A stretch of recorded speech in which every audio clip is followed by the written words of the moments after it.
Good morning, BookTube, YouTube, John. This is Johnny. I received a comment the other day. Someone asked me this question. They asked me, "Do you have a budget when it comes to buying books? And what would you recommend for people who maybe have limited resources about acquiring books?" Now, I think over the years I've responded to a question like this or shared my thoughts and reflections, but I've been thinking about it since that, I did respond to the question, or I told the individual that I don't have a budget set aside for books. For one thing, I don't know what kind of, I buy books. I don't have a list of books that I want and that I plan to buy in the future. Now, I do pre-order books from Amazon. I have books pre-ordered going into next year, into spring. But sometimes I'll go back into my Amazon and I'll change my mind and I'll cancel the order. But I really don't know what books I will buy. And as I've mentioned in my videos, I tend to buy used books. So as I've mentioned countless times in my videos, that where I live here in Holland, there is Salvation Army, there's 2 Goodwill stores, there is Legacy resale shop that sells used books, there is Action House, which sells used books, among many things. These are ministries: the Goodwill, Salvation Army, Legacy, Action House. These are places where people can go who are on lower incomes to buy furniture, clothing, lamps, all kinds of, it's like a thrift store. They sell used things, used clothing, used books, used tables. And there is here in other places like Humane Society, Cat Rescue, places that raise money to support Humane Society. People bring their stray animals, and so there's places like that you can get used books. And for one thing else, as I've mentioned, that for many years I was a volunteer at our local library used bookstore, the Book Nook. I was there like 15 years. And right now the library is going through remodeling, and a new Book Nook will be opening, my assumption is, in April 2024. And so I volunteered at the Book Nook for many years. And when I would come into the Book Nook to open up the store, I would go in the back and see what donations had come in. And then I would, if I found something that I wanted to buy, I would put it on the table. The lady who ran the Book Nook, I put a note there: "Mary, I want to buy these books." And usually I got a good price for them. So over 15 years, I bought a lot of used books. And then every year, the library had the Friends of the Library used book sale, and I had helped set up the Friends of the Library used book sale, and then I would see books that I would want, and then I would buy them. And these are all used books at reasonable prices. Probably, maybe $1 for paperback, $2 for hardback. And so I did that for many years. And so I acquired a lot of used books, going to thrift stores, going to the Book Nook, going to Friends of the Library used book sale. And then my wife and I, we go to other used book sales. Every year on the 4th of July, there's a big book sale in Grand Rapids. And then there is a Friends of the Library book sales in Hudsonville that we go to a couple of times a year. And then there are other thrift stores in other areas around Granville, other local towns where we live. And sometimes my wife and I, we go to Grand Haven, has a big library, and they have a used bookstore called Cheap Stacks.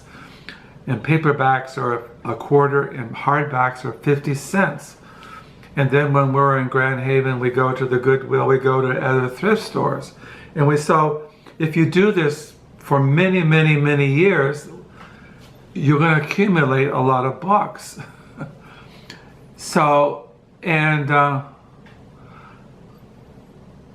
We don't buy new books. Now I have clarified that because I'm a Christian, you can't find the kind of books that I want at thrift stores or used book sales. Generally, you cannot find them because they're special.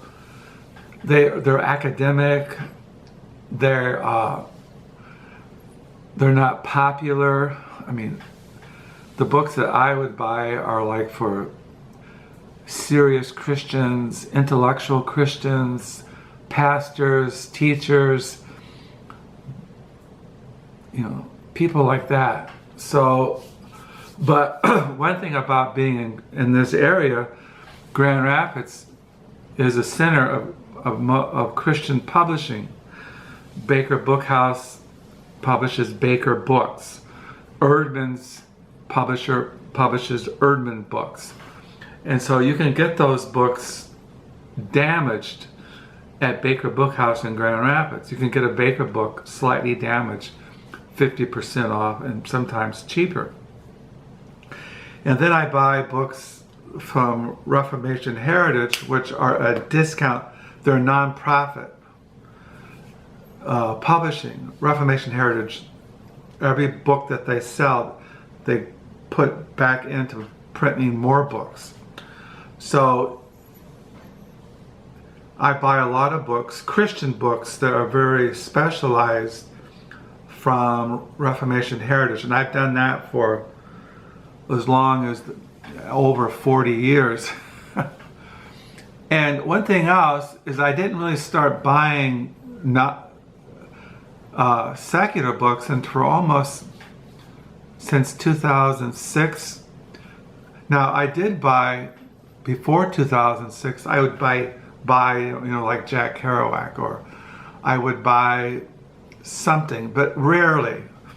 Most of the books that I bought up until about 2010 were Christian books, because as you all know, I went to Bible college, I went to seminary, I was going to go into the gospel ministry, and therefore I accumulated a big library that I constructed to preach and teach the Bible. And that was something any man or woman who plans to teach the Bible, any minister or teaching elder, if he's going to go into full-time ministry and be preaching, Lord willing, for many, many years, and in the Reformed theological spiritual tradition, we preach to the Bible, book by book, chapter by chapter, verse by verse.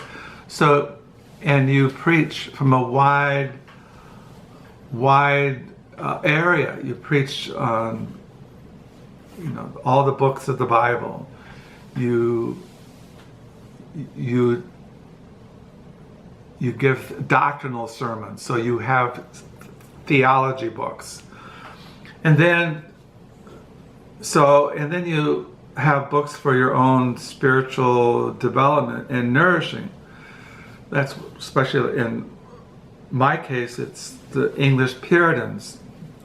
And then usually Reformed Presbyterian ministers tend to be educated men, and they tend to, not all of them, but they tend to be bookworms. They love books. They love learning.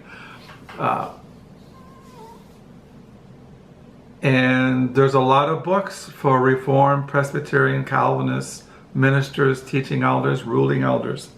And then also in our churches, that Reformed, Presbyterian, Congregational, Reformed Baptist, whatever, it's part of the Christian life to read Christian books. And so every denomination has their own writers and books that they recommend to their congregations. So in the circles that we have been in, my wife and I, over the years, they read the Puritans, they read Calvinistic, Reformed, conservative biblical literature, and Sunday school classes, Bible studies, and their own devotional life.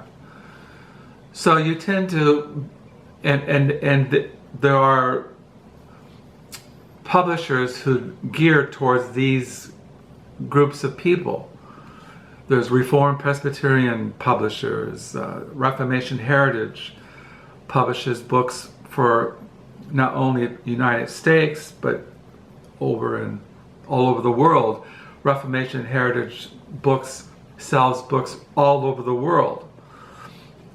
And because there's Reformed, Calvinist, conservative, evangelical Christians all over the world. And so they publish books that these people will want to read, these ministers, ruling elders, teaching elders, people in their congregation. So the point is, when it comes to budget, you can't buy every book that you want. And so you have to be selective. So what I always tell people, and that's one reason why I started this BookTube channel, was that I recommend what I think are the best Christian books to read for your spiritual life and your spiritual development. Because there's a lot of Christian literature out there that to me is just junk. It's not worth reading. It's not worth spending your money on. And also I try to gear people to buy from Reformation Heritage Books, or go online and find a certain Christian book damaged or used. There are ways of doing that.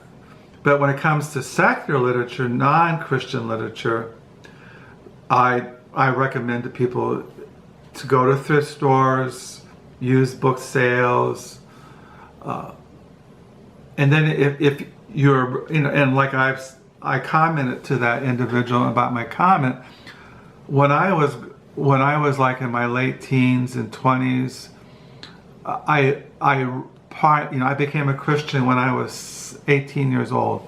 And I basically, for many years, I just read the Bible. I was a Jesus freak.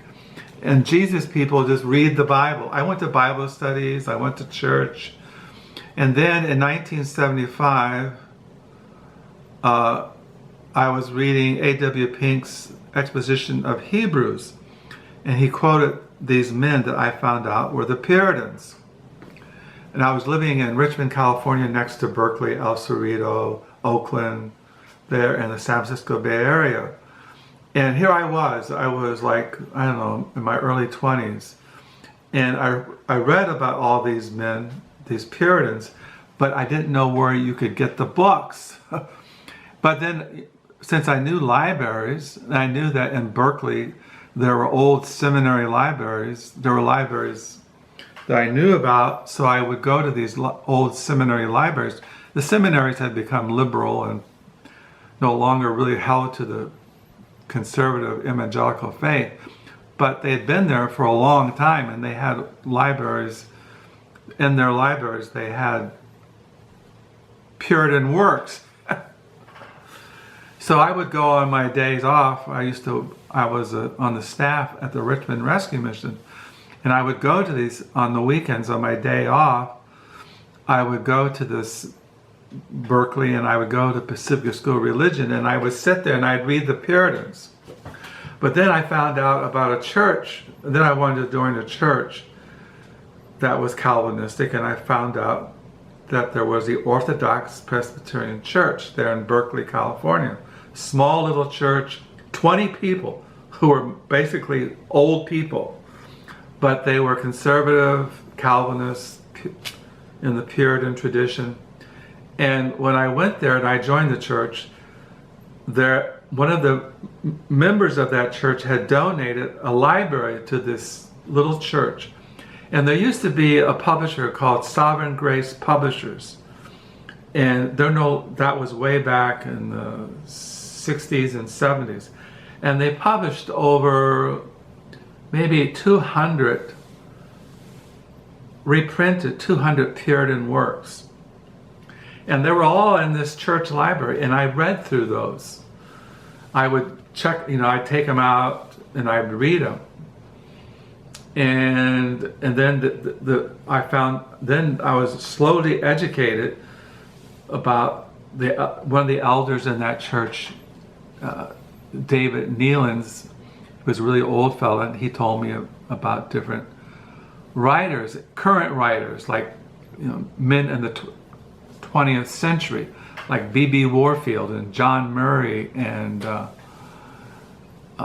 Geharis Voss, and what little money I had, I would buy those books at Christian bookstores, like B.B. Warfield or A.A. Hodge or something like that. Little paperbacks. Baker Bookhouse used to publish Puritan reprints, little paperbacks. I've shown you John Owen and Thomas Cole and other Puritans. They used to publish them in paperbacks, cheap paperbacks, and they also published the sermons of C.H. Spurgeon, who was a very famous 19th century Baptist preacher. And I'd buy those when I had a little money. And then I bought Berkhof's Systematic Theology. And I bought, I had just a tiny little library when I eventually left California in '78 to go to Bible college. And when I left California to go to Bible college in my old car, I had a box, one plain box of books that I had accumulated over the years. Maybe not even, I'd say, 20 books. And but I knew that in Grand Rapids, when I was going to Bible college, that there were seminary libraries, Calvin Theological Seminary, Reformed Bible College, where I went to school, where I went to college, had libraries. And also these churches that were Calvinistic and Reformed had libraries.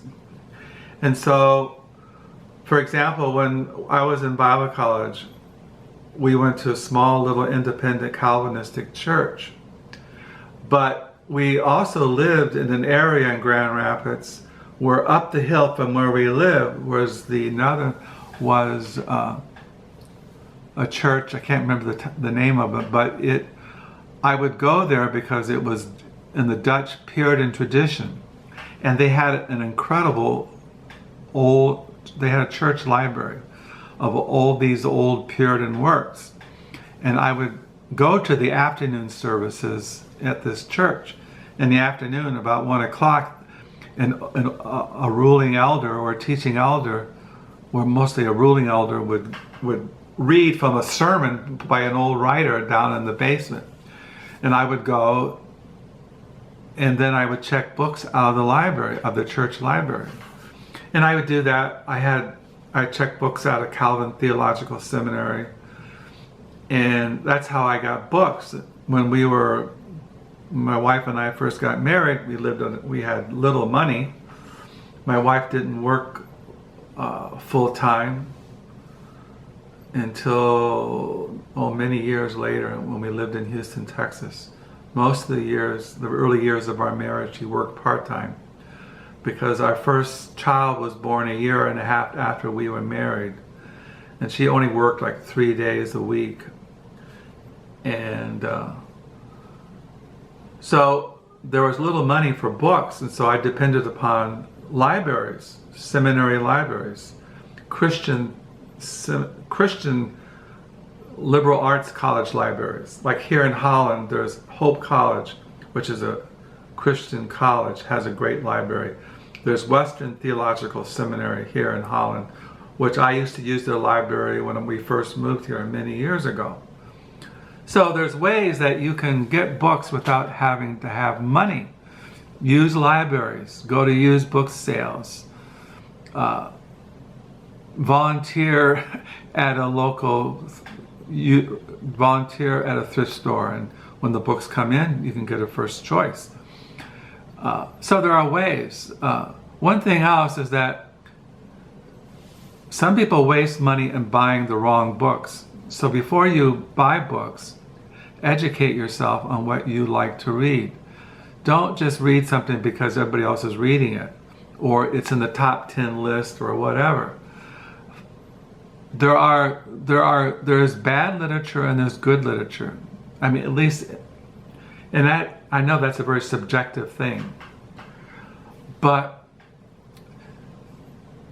because there have been great writers that have never gotten popular or have been forgotten, or they've just not gotten the publicity or whatever reason. So it's good to educate your literary taste. One thing else, if you can, if you have the means, go to college and take classes in literature, English literature, romantic literature. Find people who are bookworms, people who love literature, and talk to them. What do you read? That's why people on BookTube. Why do we watch BookTube? Find out about books and what people are reading, what they think is good books. One thing else is that when it comes to money, don't go to McDonald's all the time. Don't go out and spend, $5 for a cup of coffee. I told that person in my comment, you can buy a lot of books for 20 bucks at thrift stores. And you can go to McDonald's and spend $10 for a hamburger. And so you have to make your priorities. What's important to you? I mean, and that's how it's always been in our household. I mean, books have always been a priority. And like I said, when we were married and raising our family, our resources were limited. So I depended upon libraries. I just read what I had. When we lived in Houston, there was no bookstores. But I went to St. Mary's Theological Seminary, Catholic seminary, when we lived in Houston, Texas, and I used their library. They had commentaries and biblical studies and stuff. And when we came here to Holland, there was, like I said, there was Western Theological Seminary library that I used for many years. And like I said, I didn't get into used books until about 2007, 2006. And usually a used book costs you 90 cents. A hardback maybe $1 or $2. And sometimes you go to a used bookstore, a regular used bookstore, which are there's not that many around here in the Holland area. You might spend $6 for a used book, which I wouldn't spend unless I really wanted that book. So yeah, so that's just my thoughts. Also, when you're working, start a savings account for books. Every week set aside some money for books.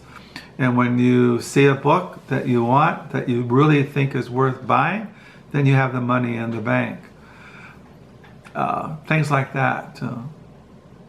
Join a book club. My wife has a book club here in our neighborhood, and you can join a book club and get books out of the library and read books with other people. Things like that. So there are ways that you can acquire good books, but you have to think it through, talk to people, watch these videos. So I just thought I'd share these thoughts. I know I'm just kind of rambling. This is going on 25 minutes. This morning I am reading The Reformation as Renewal, and writing in my diary. I'm on page 984. It's a Wednesday. is November the 8th. It's 11:50, late Wednesday morning. Cold and dreary and wet outside. And yeah, life just keeps going by. So if you got any suggestions or any thoughts about budgeting for books, or how to buy books, or how to acquire books, and what to read or where to find to read, just share those thoughts with me and I'll mention them in my next videos. So I hope you're having a good week, a good reading week. Thank you for the comments. Yeah, I can't think of anything else. Get a good, if you can, get a good liberal arts education. I know today liberal arts education doesn't get you anywhere. You have to be more into science and mathematics and business. But you can educate yourself just by take night classes or online classes or something. Or just go to the library and just spend an afternoon there looking around and things like that. Anyway, and read book reviews. Go online. Amazon has book reviews, and there's all kinds of literary book reviews online. And read about books, and read about writers, and read about literary movements, and find out the literature of your own United States of America. I love American literature. You can always find stuff. You just have to go out there and look and do research and find out. So yeah, so I hope you're all doing well. I'll sign off, and until next time, bye. This thing keeps running here. I go on 26 minutes. I've always wondered how long this thing will last. I can't think of anything else. Like I said, I know, we're 71 years old. We don't have to buy food for kids. We don't have to buy clothing for kids. We don't have tuition for kids. We have an empty nest, and so we have more resources for books, which we didn't have for many years when we were raising our kids. And plus, we worked hard. We saved our money. We invested it. We're very simple people. My wife and I, we're not materialistic. Our primary thing is books. That's what's always been, is books. But some people, there's more important things, paying the water bill, paying the electric bill, paying for the plumber, paying for childcare. So I recognize that. So everybody's different, and so you have to just work out a way that you can get books. But read, always read. Don't watch TV, don't turn the radio on, except sometimes, it's good. I watch TV, you know that. I watch football, college football, professional football. But I don't go to the movies. I buy some CDs once in a while, but I read and I write. I read and I write. I read and I write. That's what I've been doing since I was a young man. So this is coming to a close. I better shut this thing off. Once again, read the Bible, pray, and above all, sing the Psalms and say, "Come Lord Jesus," quickly. Until next time, bye.